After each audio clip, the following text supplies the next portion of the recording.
Bonjour, aujourd'hui nous recevons Pierre Feillet. Pierre Feuillet, Feillet, voilà. feuillet. Soyez le bienvenu, monsieur. Merci. Nous vous recevons dans le cadre des entretiens de la Glorieuse, toutes les semaines, publiés depuis 6 ans. Voilà. Alors aujourd'hui, on va parler viande rouge et alimentation.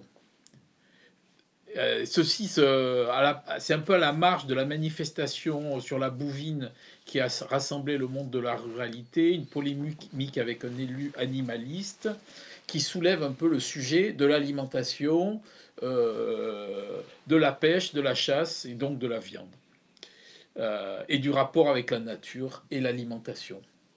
Donc vous êtes montpelliérain depuis 1970, vous avez 85 ans, vous êtes membre de l'Académie des technologies et d'agriculture, Exact. ex-directeur général de l'INRA Paris. Et donc vous travaillez toujours, vous faites des publications, des interventions, des conférences. Vous avez écrit il y a 10 ans Tout savoir sur l'alimentation, démêler le vrai du faux. Et vous venez de sortir un ouvrage qui s'appelle Pour une éthique de l'alimentation, apprivoiser la nature. C'est un ouvrage qui est sorti il y a 3 mois à peu près. Exactement. Voilà, donc avant de passer aux questions, je vais intervenir sur la une du prochain numéro de La Glorieuse, le numéro 1021. Permis d'imaginer, la préfecture imagine le pire, ACM va raquer.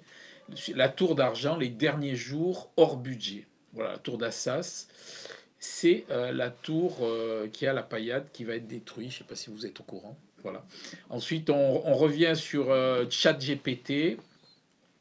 Quand on l'interroge, il nous confirme bien que la capitale de l'Occitanie, c'est Toulouse.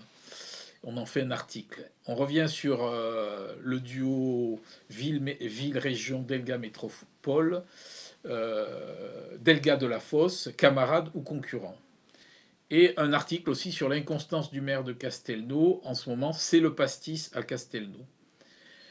Pierre Feillet, donc dans votre ouvrage, vous nous expliquez que nous sommes à la 7e transition alimentaire. Est-ce que vous pourriez nous détailler un peu cette situation? Ben oui, en fait, dire qu'on est à la septième transition, ça veut dire qu'il y en a eu six auparavant. La toute première, ça a été la maîtrise du feu par les hommes pendant de lointains ancêtres, il y a 500 000 ans. Maîtrise du feu qui a eu deux effets. La première, de permettre de cuire les aliments, de les rendre plus digestibles et d'éviter les risques sanitaires d'origine microbiologique. Et puis également permettre de rassembler ceux qui dînaient ensemble autour du feu et de commencer le moment où l'acte de manger est devenu un acte social. Et puis ensuite, bien plus tard, beaucoup plus tard, il y a eu une autre étape fondamentale. Ça a été la sédentarisation liée à l'agriculture. Les hommes se sont rendus compte qu'en ramassant des grains et en les semant dans le sol, ils pouvaient à nouveau faire pousser des plantes et récolter des grains et ainsi de suite. Et ils ont développé l'agriculture et simultanément, ils ont pu développer la chasse. Les populations se sont sédentarisées et ça a été le début de l'émergence de la civilisation telle qu'on la contient aujourd'hui, avec des villages puis des villes, avec des responsables, avec des religieux, avec des intellectuels et des paysans qui ont eu la charge dès le début de nourrir toute la population. Étape suivante, encore plus tard, euh, ça a été le transfert et des animaux et des plantes cultivées d'une partie du globe à une autre. C'était l'époque des grands explorateurs au XIVe, XVe, XVIe siècle. Christophe Colomb avec les caravelles ramenant des nouvelles plantes, la tomate, le haricot d'Amérique latine. Ça a été Marco Polo rapportant des plantes de Chine, etc., la découverte de l'Afrique. Donc, mélange des plantes, mélange des animaux, ce qui veut dire mélange des gènes. Autre étape très importante, l'agriculture devient rationnelle euh, avec euh, la mise par écrit des bonnes pratiques agricoles au cours du XVIe siècle avec un grand savant français, Olivier de Serres, qui a permis de cultiver de manière je disais rationnelle, sur la base de connaissances qui s'étaient accumulées. L'expérience, l'art s'est transformé en technique et en technologie. Nouvelle révolution, il faut attendre le 19e siècle, nouvelle transition alimentaire, euh, l'émergence de l'industrie de la chimie qui a permis de créer des engrais de synthèse, émergence des moteurs qui a permis de mettre au point des machines agricoles, qui a remplacé le travail de l'homme, connaissance avec Mendel et puis d'autres par la suite de la génétique végétale puis animale qui a permis de créer de nouvelles semences, de nouveaux animaux par croisement des végétaux ou des animaux entre eux. Et tout ça s'est traduit au cours du XXe siècle par un extraordinaire bond en avant. Pour donner un exemple, du temps des Romains, on avait à l'hectare 8-10 quintaux de blé à l'hectare. On avait encore 8 à 10 quintaux à l'hectare au début du XXe siècle. Aujourd'hui, on est à 75 quintaux. Et on le doit aux machines agricoles, aux nouvelles semences, aux produits phytopharmaceutiques et aux engrais. Et puis, à ne pas oublier, à l'élévation considérable du niveau d'instruction des paysans qui d'ailleurs deviennent des agriculteurs. Et puis enfin, une nouvelle révolution, la sixième transition auquel j'arrive, c'est la capacité que les généticiens, les biologistes moléculaires ont donnée aux hommes de transférer des gènes d'une espèce à l'autre. La nature ne permet que de transférer des gènes par croisement au sein d'une même espèce. Avec le génie génétique, la biologie moléculaire, on a pu transférer des gènes interespèces, voire de micro-organismes à des plantes ou d'animaux à des plantes, ce qui a ouvert le champ de la sélection, avec des succès pour l'instant mitigés. Et puis on arrive à cette septième transition dont je parle, cette 13e transition qui est celle qui nous pose la question, est-ce qu'on va continuer à élever des animaux pour avoir de la viande? Est-ce qu'on va continuer à utiliser la terre nourricière pour cultiver des plantes lorsqu'on voit les terres végétales qui se développent? Donc c'est une question qui s'ouvre. Comment la société va y répondre? Quelles sont les conséquences sur nos modes de vie? Conséquences sur l'alimentation? Est-ce que ça va assurer la sécurité sanitaire, la sécurité alimentaire, etc. Est-ce que toutes ces transformations ont été un atout pour la qualité du contenu de l'assiette? Ben, alors, pour ce qui est du goût, du plaisir qu'on a à manger, moi, je laisserai volontiers à chacun d'en décider. Moi, je me souviens, puisqu'on est à Montpellier, que la même année où un restaurant bien connu des Montpelliérains, en 1980, qui s'appelait les Frères Runel, qui était près de la gare rue Maglone, a fermé, la même année s'est ouvert un McDonald's sur la Comédie, 1980. Scandale. Notre alimentation, toute notre culture allait disparaître. Aujourd'hui, si vous demandez à des jeunes qu'est-ce qu'ils pensent de McDonald's et des hamburgers, ça leur plaît plutôt. Si vous demandez à des gens de mon âge, qui sont jeunes depuis beaucoup plus longtemps, ils ne sont pas forcément très excités par ces produits. Donc, des goûts et des couleurs en alimentation, à chacun d'en juger. Par contre, sur le plan sanitaire, notre alimentation est beaucoup plus sûre sur le plan microbiologique qu'elle était autrefois, mais infiniment plus sûre. Et puis il y a un dernier point sur le plan nutritionnel. Sur le plan nutritionnel, les aliments ont gardé leur qualité, mais ce qui fait la valeur nutritionnelle d'une alimentation, c'est pas un aliment, c'est la manière dont est composée notre assiette avec différents aliments. C'est la variété de l'alimentation qui ne doit pas être trop grasse, pas trop sucrée, pas trop salée, mais si on a un équilibre entre tout ce qu'apportent en termes de nutriments ou de micronutriments les aliments, on peut parfaitement bien se nourrir aujourd'hui. Donc c'est ce qu'on pourrait appeler une bonne alimentation. Oui, moi je pense que c'est une bonne alimentation. Les gens meurent on ne meurt plus de faim en France. Il y a des gens qui ont de grandes difficultés à se nourrir, ça je le comprends. Heureusement, c'est une minorité, mais c'est un vrai problème de notre société, ça. Il ne faut pas s'en cacher. Mais globalement, l'ère des grandes disettes qui a ravagé l'humanité a disparu. Dans nos contrées. Alors, pourquoi la cuisine maison, par exemple, dans les restaurants? Parce que bon, c'est une constante, ça, représente une part infime de la cuisine. Voilà, c'est plutôt une cuisine surgelée, une cuisine qui est déjà transformée, qui a moins de goût, qui a moins de saveur. On a l'impression qu'au niveau de la restauration, on perd un petit peu en qualité, globalement, Oui, euh, sur c'est- c'est- l'ensemble, hein, sur l'ensemble. Le goût est moins là. oui, c'est possible. C'est possible. Il y a néanmoins beaucoup plus de diversité. Oui, il y a plus Il y de a plus de diversité. diversité. On a de la cuisine exotique, on a des sushis, on a des kebabs, on a de la cuisine chinoise, vietnamienne, si on prend par exemple les restaurants de Montpellier. Donc elle est plus diverse. C'est vrai que les grandes tables, elles existent toujours, mais elles ne sont pas accessibles à tout le monde parce que ce sont des repas. Je parle de l'alimentation transformée, Oui, c'est-à-dire la cuisine du marché, la cuisine, ah oui, parce que voilà. oui. Ah oui, parce que vous savez qu'aujourd'hui, on parle aussi d'ultra transformé, de transformé, et c'est pas exactement la même chose. On pourra y revenir éventuellement. Oui, la cuisine faite à... Ben, pour un restaurateur, l'avantage ben, il fait de la cuisine transformée, mais il fait de la cuisine, mais souvent ces ingrédients sont conservés sur une longue durée de manière à éviter des pertes, hein. Mais il fait une cuisine transformée. Par contre, je regrette un peu qu'on trouve rarement maintenant la bonne tête de veau d'autrefois.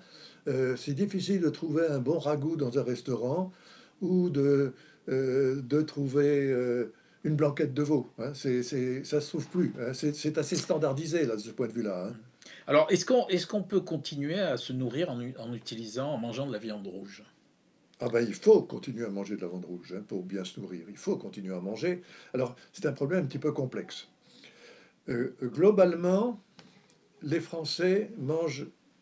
Alors la viande rouge, d'abord, qu'est-ce que c'est? Ce sont toutes les viandes, hein. Le poulet, dans la terminologie des nutritionnistes, c'est de la viande rouge aussi, hein, bien qu'elle ne soit pas rouge. Euh, les Français mangent trop de viande, ils mangent d'une manière globale trop de protéines. Et ils mangent trop de protéines animales. Donc il faut simultanément diminuer la quantité de protéines totales et rééquilibrer le rapport entre protéines animales et protéines végétales. Elle a baissé un peu la consommation de protéines animales. Alors, elle baisse doucement, elle baisse un peu, mais il faudrait qu'elle baisse davantage. Mais ça dépend pour qui. Lorsqu'on dit il faut manger moins de viande, ça dépend pour qui. Si on se tourne vers les études de les agences sanitaires, hein, elles nous expliquent qu'en France, il y a à peu près 25% de Français qui mangent trop de viande. Vous avez beaucoup de personnes âgées qui n'en mangent pas assez.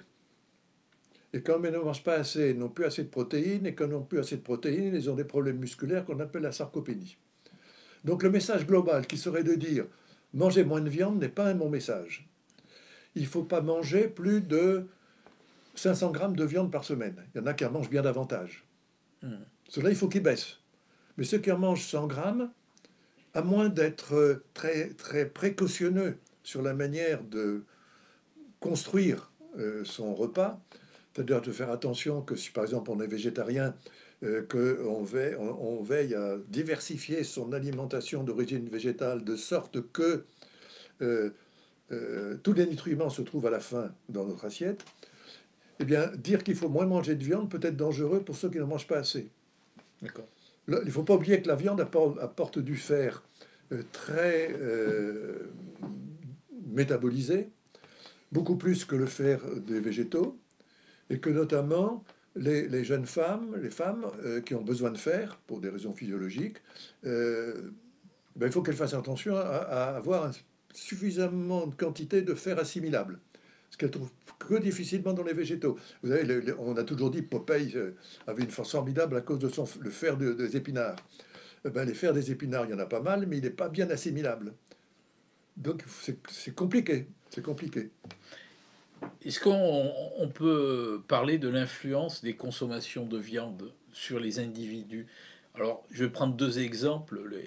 Les Maasai au Kenya, ils boivent du sang, ils mangent de la viande crue, ils sont grands, costauds. Voilà. Et un autre exemple, les Portugais qui mangent de la morue et ils sont plutôt petit, est-ce qu'il y a une influence sur la santé, sur la... Deux manières de vous répondre. Que l'alimentation ait un effet sur la croissance, c'est sûr. D'ailleurs, si on regarde les statistiques françaises, on constate qu'au cours des 50 dernières années, et c'est un très bon indicateur montrant qu'on mange mieux, la taille moyenne des Français a augmenté de 10 centimètres. Le meilleur indicateur d'une bonne alimentation, c'est pas qu'on vive plus longtemps, parce que je pense que la raison principale pour laquelle on vit plus longtemps, c'est aux médecins et aux chirurgiens qu'on le doit, au progrès de la médecine, de la pharmacie et de la chirurgie. Par contre, la taille, c'est lié directement à notre alimentation. Donc en France, on mange mieux, et ceci nous est montré par 10 centimètres de plus. Par contre, dans la taille, il y a évidemment des facteurs génétiques essentiels. Et je n'ai pas étudié particulièrement la génétique des Maasai, mais j'imagine que s'ils sont plus grands que beaucoup, c'est parce que génétiquement, ils sont tendance C'est à pas être parce plus qu'ils grands. mangent de la viande. Non, non, je pense pas. Non. Alors, les écologistes disent que manger de la viande rouge contribue au réchauffement climatique. Oui, c'est une question complexe là aussi, parce que tout dépend d'où vient. Vous savez, mon message principal, hein, quand je parle d'alimentation, c'est de dire que c'est un système complexe. Et que ceux qui ont des idées définitives et simples, qui répondent par oui ou non à toutes les questions, ils ont bien de la chance de pouvoir le faire, parce que c'est toujours... se répercute sur tout. Alors, en ce qui concerne la viande et le réchauffement climatique, de quelle viande parle-t-on? Déjà, il y a une grande différence entre les ruminants, c'est-à-dire les bovins, les ovins, qui consomment de la cellulose, de l'herbe, et lorsque leur système physiologique est tel qu'ils euh, relarguent dans l'atmosphère, rejettent dans l'atmosphère du méthane, qui est un gaz à effet de serre puissant. Le poulet, le porc, n'a pas le même phénomène. Donc le poulet, le porc ne rejettent pas de méthane. Donc déjà, il vaudrait mieux, en tant qu'impact effet de serre, manger de la viande de poulet et de porc que de bœuf et de mouton et d'agneau. Ça, c'est le premier point. Deuxième point, si je reviens maintenant sur les bovins, sur la vache, tout dépend de la manière dont s'élève ma vache. Si j'ai une vache qui se nourrit qui est toujours dans les pâturages, il y a de l'herbe. L'herbe, elle a une caractéristique, c'est qu'elle fixe pour se développer grâce à la photosynthèse le dioxyde de carbone de l'air qui va dans le sol et qui enrichit le sol en carbone. On appelle ça un puits de carbone. La vache, elle mange de l'herbe et le transforme en viande, mais en même temps, elle éjecte du méthane. Si on a un nombre raisonnable de vaches sur une même surface de pâturage, le bilan ne sera pas forcément si mauvais. Et en plus, on aura permis de transformer de l'herbe que nous ne savons pas manger en un produit qui nous fait plaisir, qu'on appelle de la viande. Maintenant, si j'élève mes vaches en milieu fermé, que je lui apporte du maïs et du soja importé du bout du monde, qui a été cultivé par exemple au Brésil, suite à une déforestation de l'Amazone. À ce moment-là, le bilan n'est plus du tout le même. Donc, ce qu'il faudrait faire, et c'est d'ailleurs le cas pour une grande partie de la viande produite en France, c'est mettre la priorité sur une viande cultivée sur des pâturages et éviter la viande de bovin alimentée à partir d'importations de soja ou de maïs qui s'est cultivée sur des terres déforestées. Donc la viande de l'Aubrac, c'est bon. Ah, ben c'est parfait. Ok. Alors ensuite, les farines d'insectes, qu'en pensez-vous? Est-ce l'avenir? Alors les farines d'insectes, oui, c'est l'avenir. Oui, il y a un bel avenir pour les farines d'insectes, mais pas en direct pour l'homme. On va pas manger des insectes, nous, hein, je crois pas. On va rigoler avec, on va s'amuser, on va se faire un petit apéritif. Vous savez, il y a des insectes qu'on trouve sur Internet aujourd'hui, vous pouvez les acheter. Ça vaut quand même 1000 euros le kilo, si D'accord. on fait le calcul. Les produits apéritifs, ça vaut 20 à 30 euros le kilo. Voilà, bon. Donc, on va s'amuser entre amis, on va grignoter des insectes, on va rigoler, etc. Mais ça va s'arrêter là. On va pas se nourrir avec des insectes, on va peut-être en manger, c'est complètement différent. Les Français, ils se nourrissent pas avec des grenouilles, il leur arrive d'en manger. ou des escargots, c'est pas la même chose. Parce que vous avez écrit que 100 grammes de poulet, Oui, c'était égal à 50 grosses chenilles. bah oui. Hein. Si je veux avoir autant de protéines que la quantité que m'apporte 50 grammes, 100 grammes de blanc de poulet, bah, il faut que j'avale 50 grosses chenilles. Ben, vous parliez tout à l'heure. Vivantes ou sèches? Ah ben ça, vous débrouillez, hein, comme vous voulez. Mais ça, c'est des grosses chenilles vivantes, hein, des bien vraies. Ben, alors, vous pouvez les faire sécher avant, vous pouvez les tuer. Mais il n'empêche que, Les vous parliez protéines tout... s'en vont, les protéines s'en vont ou elles restent? Ah non, ça Si, reste, ça ça reste. reste, Oui, d'accord. c'est pas détruit, c'est stable, hein, des protéines. Souvent, une protéine cuite est plus assimilable qu'une protéine crue. Mais vous parliez tout à l'heure du bien manger, du plaisir, etc. Bon, voilà. Mais par contre, ce qui va se développer, et ce qui se développe, et on a trois grandes sociétés en France hein, qui ont déjà des usines et qui en conduisent de grandes quantités, ce sont des farines d'insectes. Donc on part d'œufs d'insectes, on en fait il y a les larves qui se développent. Et d'ailleurs, on s'arrête au stade larve. Hein. Et puis les larves sont séchées, sont broyées, on en extrait une farine très riche en protéines, 70%. Et qu'est-ce que fait-on de ces farines? Pour l'essentiel, on les donne aux animaux, et principalement aux poulets et aux poissons d'élevage, qui sont deux espèces qui naturellement mangent des insectes. Et ça se développe. Les investissements en France, tenez-vous bien, 1 milliard d'euros ont été investis dans trois grandes sociétés qui construisent des usines. Sur des farines d'insectes. C'est des farines d'insectes destinées à l'alimentation animale. On peut également, à partir de ces insectes, purifier encore plus les protéines et éventuellement les utiliser en alimentation animale. Au cours du procédé, on a un petit peu d'huile qui va arriver vers l'alimentation animale. Et puis les résidus, ben, ça va partir comme dans des amendements, comme engrais organiques. Alors, il y a aussi les cultures de cellules souches pour remplacer la viande.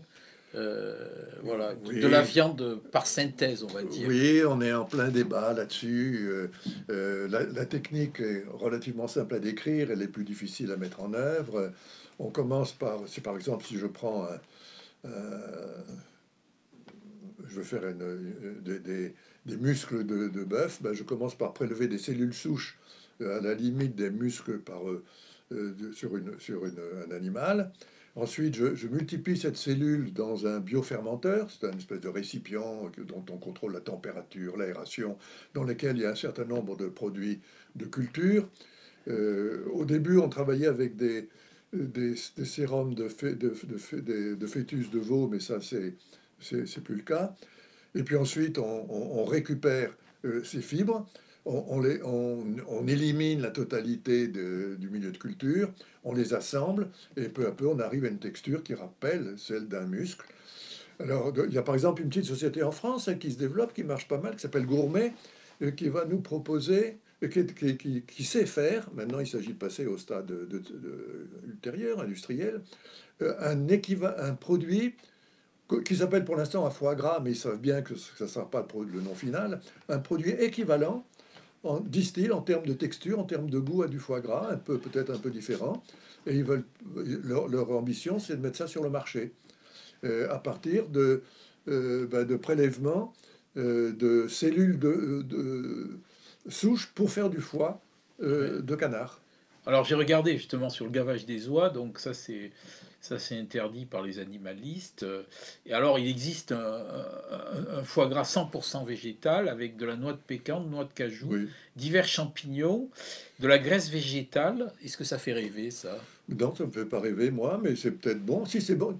Le problème, est-ce que ce qui est important, c'est la composition? Tous les produits que vous citez, ce sont des produits qui sont comestibles, hein, qui ne Oui, posent oui, pas bien de sûr. problème. Si le résultat, si l'industriel a pu mettre au point une recette avec ces différents éléments qui ne posent pas de problème pris un par un, en un produit final qui satisfait le palais et le nez du consommateur, si en plus il est garanti sur le plan sanitaire, aucun danger pour la santé, s'il est correct sur le plan nutritionnel, s'il est accepté, pourquoi pas? Moi, j'ai pas d'a priori sur le mode de fabrication, dans la mesure où le produit fini respecte tout ce qui doit être un aliment.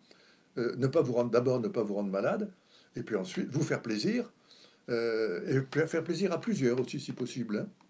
Donc pourquoi pas, mais je connais pas le produit, il faudrait le déguster. Je suis C'est sûr, le foie gras 100% végétal. voilà, mais il faut pas l'appeler foie gras par contre, on n'a pas le droit d'appeler foie gras. Hein, il faudra qu'ils trouvent un autre nom, ceux qui font ça. Hein. D'accord, De même qu'on n'a pas le droit d'appeler les jus de soja, on n'a pas le droit de les appeler des laits de soja. C'est pas du lait. d'accord. Hein. Voilà, mais Alors, toujours dans notre souci écologique avancé, est-ce que manger de la viande participe-t-il au gaspillage de l'eau? ah C'est ce qu'on nous vend, c'est ce qu'on nous oui, c'est ce qu'on raconte. vend, c'est ce qu'on vend. Mais alors, c'est les chiffres que vous allez trouver ou que vous avez peut-être vu voir sur Internet, vos auditeurs là, ils pourront aller voir ça. Hein. On va leur expliquer que pour faire 1 kilo de rôti, il faut consommer 15 000 mètres cubes d'eau. Ça semble beaucoup, non? Ah oui, 15 mètres cubes d'eau, pardon. Non, 600, oui, c'est ça, Pour 15 faire mètres, 1 kilo de rôti? 1 kilo de rôti, 15 mètres cubes d'eau. Hein. Ah oui, Je disais 15 000, non, 15 mètres cubes. Vous trouvez ça? Oui, mais dans le calcul, on intègre l'eau de pluie qui tombe sur le pâturage. C'est pas l'eau prélevée.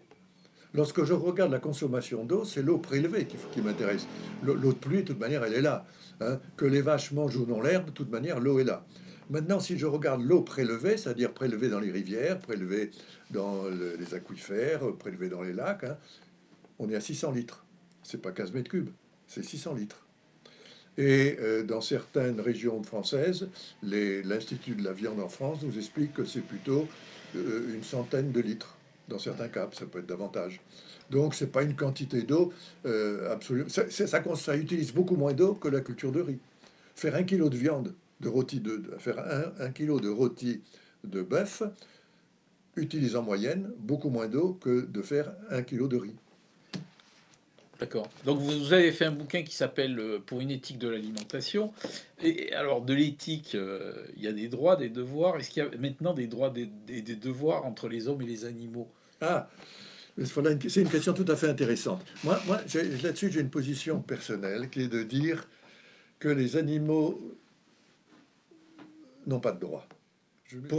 Si je prends les hommes, on a toujours appris, vous avez des droits et des devoirs. Alors il faudrait que les animaux aient des droits et des devoirs. Par contre, je crois que les hommes ont des devoirs vis-à-vis des animaux, ce qui n'est pas du tout la même chose. Euh,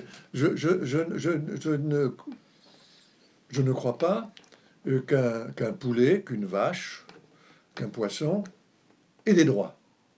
D'ailleurs, il ne les a jamais exprimés, donc je les exprime à leur place. Ce qui sous-entend que je dis par là que je pense que j'ai des devoirs vis-à-vis de ces animaux, de ne pas les faire souffrir, de les élever dans un milieu qui leur est habituel, qui ne casse pas les relations qu'ils ont, que la nature leur a données avec les animaux de leur même espèce, qu'ils soient bien nourris, qu'ils ne soient pas battus, etc., etc. Mais tout ça, c'est des devoirs des hommes vis-à-vis des animaux. Et si vous regardez sur les sites où on parle de droits des animaux, si vous regardez les législations qui ont été mises en place,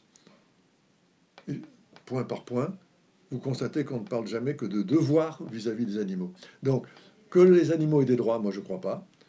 Alors, les animalistes vont peut-être me tomber dessus quand je dis ça, mais c'est pas grave, je peux défendre ma position. Mais je pense que les hommes, et ça serait plus positif de dire que les hommes ont des devoirs, parce que ça, tout le monde peut le comprendre.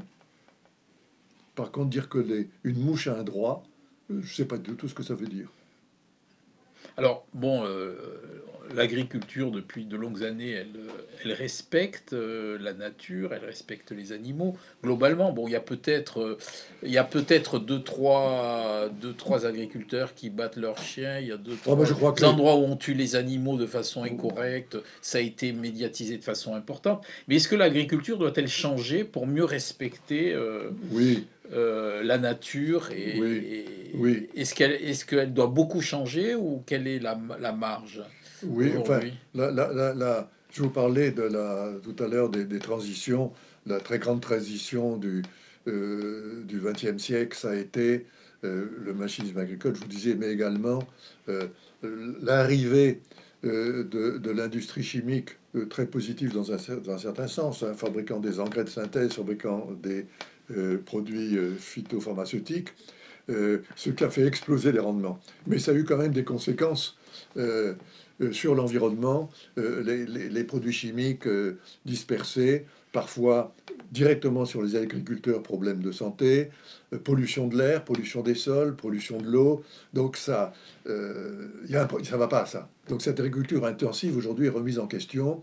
Elle est, et on parle d'agroécologie qui serait une agriculture plus responsable de la nature.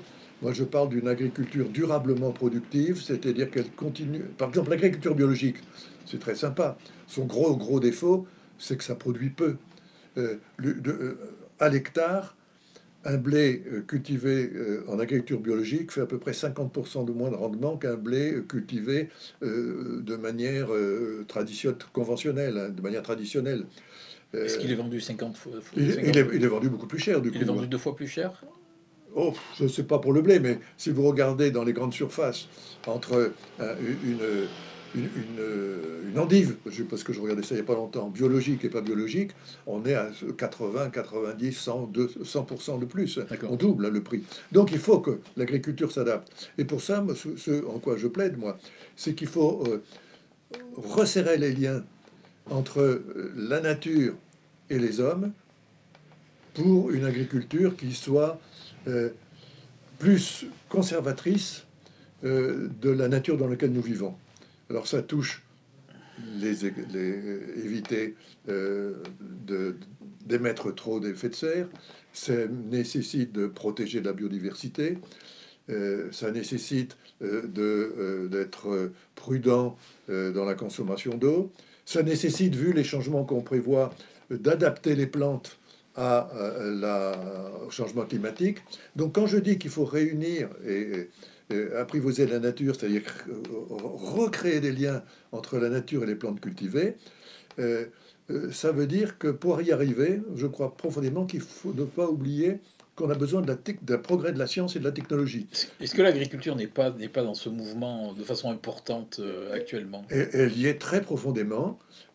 Quand on voit le niveau de technicité de nos agriculteurs, qui malheureusement, on peut le dire entre parenthèses, hein, ils ne peuvent pas vivre de leur travail. Ils vivent des subventions qu'ils reçoivent, ce qui est dramatique pour des gens qui travaillent. Enfin, on ne vit pas de son travail. Si, il y a une remise en cause, mais il ne faut pas tout mélanger, tout bousculer. Quand je vois arrêter tous les pesticides, moi je veux bien qu'on arrête tous les pesticides, mais qu'est-ce qui va se passer? Eh bien, on va faire la grande joie de tous les parasites, de tous les virus, de tous les champignons qui vont se retrouver dans les cultures et qui vont tout bouffer. Hein. Donc, avant de tout arrêter, il faut avoir des solutions. Qu'est-ce que vous pensez du fait, je rebondis là sur la manifestation de la ruralité qui a eu lieu ce week-end à Montpellier, que pensez-vous du fait que ce soit souvent les urbains qui demandent à la ruralité de changer? Ben, C'est ressenti un petit peu comme c'est ça. ressenti très comme ça. C'est ressenti comme ça. Alors, moi, je ne veux pas dire que... Bon, je crois que le combat, qui est souvent un combat au départ urbain et intellectuel, d'écologistes, pour s'attaquer soit à une agriculture polluante, soit à des conditions d'élevage scandaleuses, même si j'approuve pas toujours la manière dont ils agissent, mais le message qu'ils ont transmis a été utile. Euh, Ce sont des messages forts, importants. Par contre, quand ils arrivent à conclure que, de ce fait, il faut supprimer ceci, il faut supprimer cela, en oubliant que, ce que je disais tout à l'heure, qu'on est dans un système horriblement complexe et que les solutions de on n'a qu'à faire ça, on n'a qu'à faire ceci et tout ira bien, là je suis plus gêné. Je pense que les agriculteurs connaissent beaucoup mieux la nature dans laquelle ils font vivre leurs plantes et leurs animaux que ceux qui, dans les villes, expliquent que voici comment il faut faire pour tout changer.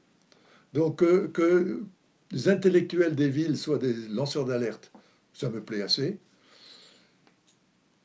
Que ce soit des porteurs de solutions définitives, ça m'inquiète davantage.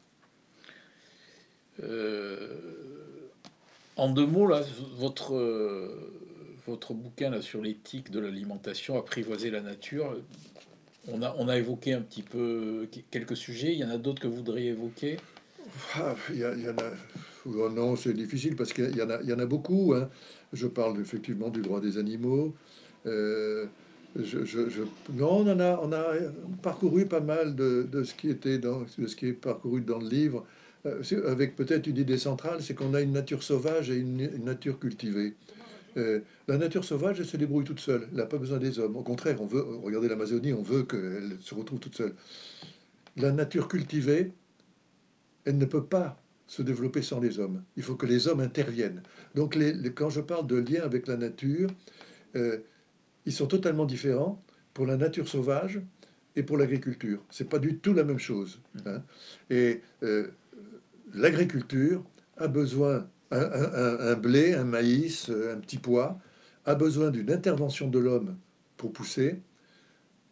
Les interventions de l'homme, elles visent à apporter suffisamment de nutriments par les engrais, suffisamment d'eau parfois par l'irrigation, protection contre les attaques, bien souvent en faisant appel aux phytosanitaires. Si on supprime ces trois aspects, la plante, elle ne se débrouillera pas. Prenez un chien, votre chien, sauvage, qui est votre animal familier, mettez-le au milieu d'une forêt. Combien de temps il va survivre? Il est incapable de vivre sans l'homme. Les plantes, c'est pareil. Elles ont besoin d'être soignées par l'homme et il y a une union à faire les uns avec les autres. Dernière question, dans 50 ans, on se nourrira comment? Oh, alors là, moi, j'en sais rien, je serai plus là. Mais c'est très difficile à dire, hein, les prévisions à 50 ans. Par exemple, il y a des choses dont on est sûr. On ne se nourrira pas avec des pilules. Pourquoi est-ce qu'on en est sûr? Parce qu'un calcul, on a besoin, dans 50 ans, on aura toujours besoin de 2200, 2500 kilocalories par jour. Pour apporter ces simples quantités de calories, il faut avaler à peu près 350 pilules par jour. Donc ça veut dire 150 au petit déjeuner, 150 le soir, 150 à midi, 100 le soir, 50 le matin. Chaque pilule, ça prend 15 secondes. Pour l'avaler, il faut 15 millilitres d'eau. Donc 350 pilules, ça va vous prendre plusieurs heures par jour et ça va vous faire avaler 5 litres d'eau. Donc vous voyez, on peut déjà dire qu'il y a des choses qui ne saura pas. Maintenant, qu'on ait dans 30, 40 ans de la viande obtenue dans des biofermenteurs, peut-être. Qu'on ait des protéines qui soient obtenues également par ce qu'on appelle la fermentation de précision, qui permet à des micro-organismes transformés de faire des protéines de lait ou des protéines d'œufs, probablement. Mais je pense que le bon sens fera que la base de notre alimentation restera celle qu'on a aujourd'hui. Donc on mangera toujours des choucroutes, des couscous. Si on se retourne 50 ans en arrière, qu'est-ce qu'on mangeait? On mangeait une entrée avec une salade, un steak frites, ou un poulet, ou un poisson avec des haricots verts, manger du fromage, manger des fruits. Qu'est-ce qu'on mange aujourd'hui? À peu près la même chose, hein. Pas toujours à midi, mais le soir en famille, oui. Mais ce qui m'inquiète beaucoup, moi, ça serait la déstructuration des repas. Que chacun se mette à manger chacun de son côté des choses différentes. Alors là, ça devient compliqué parce que l'acte social de manger ensemble est quand même très important. Hein, c'est là qu'on s'engueule, c'est là qu'on se fait plaisir, c'est là qu'on échange, c'est là qu'on se comprend pas. C'est un lieu essentiel, hein, de la vie. Alors, ce qu'il faut sauvegarder, à mon avis, c'est moins la manière dont on fabrique nos aliments, parce que si la technologie évolue pour arriver à des produits de qualité, c'est pas grave. Par contre, ça serait grave si on perdait la convivialité de l'alimentation. Très bien, sur ce beau mot, je vous remercie. Mais c'était un grand plaisir de discuter avec vous. Merci.